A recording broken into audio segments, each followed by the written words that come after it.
महाभारत के महान और सबसे प्रभावशाली पात्रों में से एक थे पितामह भीष्म। उनका वास्तविक नाम देवव्रत था, लेकिन अपने अद्वितीय बलिदान और प्रतिज्ञा के कारण वे भीष्म कहलाए।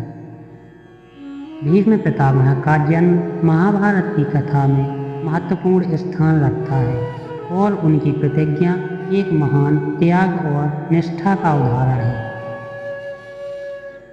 पितामह भीष्म का जन्म एक महान राजवंश में हुआ था। वे राजा शांतनु और गंगा देवी के पुत्र थे। गंगा देवी, जो गंगा नदी का अवतार मानी जाती हैं, ने देवव्रत को जन्म देने के बाद उन्हें पाला पोसा। देवव्रत एक अद्वितीय बालक थे, जिनमें अद्वितीय ज्ञान, शक्ति और योग्यता थी। उन्होंने वेदों, शास्त्रों और युद्ध कला की गहन शिक्षा प्राप्त की। शांतनु एक दिन शिकार के दौरान सत्यवती नामक एक मछुआरे की कन्या से मिले और उनसे विवाह करना चाहा।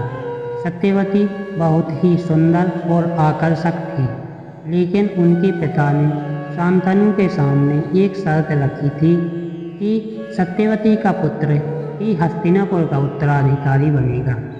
यह शर्त राजा शांतनु के लिए बहुत कठिन थी, क्योंकि देवव्रत पहले से ही उनके उत्तराधिकारी थे। राजा शांतनु की दुविधा और दुख को देखकर देवव्रत ने हस्तिनापुर के राज्य और अपने पिता के प्रेम के लिए एक महान प्रतिज्ञा ली।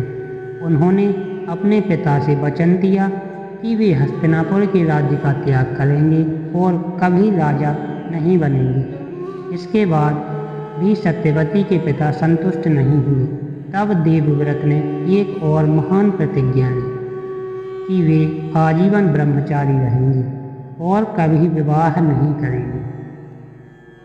उनकी इस प्रतिज्ञा से देवताओं ने उन्हें आशीर्वाद दिया और कहा कि उन्होंने भीष्म प्रतिज्ञा ली है, इसलिए वे भीष्म कहलाए। उनके इस त्याग और बलिदान ने उन्हें अद्वितीय बना दिया और वे भीष्म पितामह के नाम से प्रसिद्ध हुए।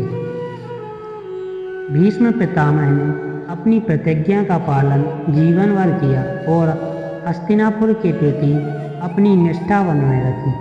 वे हस्तिनापुर के संरक्षक बने और कौरवों और पांडवों दोनों को समान रूप से स्नेह और मार्गदर्शन दिया। भीष्म पितामह ने कभी भी इस प्रकार की अन्याय और अधर्म को स्वीकार नहीं किया, लेकिन अपनी प्रतिज्ञाओं के कारण वे कौरवों का समर्थन करने के लिए बाध्य थे।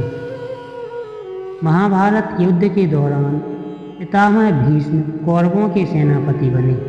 वे एक महान योद्धा थे और उनके नेतृत्व में कौरवों की सेना बहुत ही शक्तिशाली हो गई थी। भीष्म पितामह के रहते पांडवों के लिए कौरवों को हराना लगभग असंभव था। उनकी शक्ति और युद्ध कला का मुकाबला करना किसी के लिए आसान नहीं था।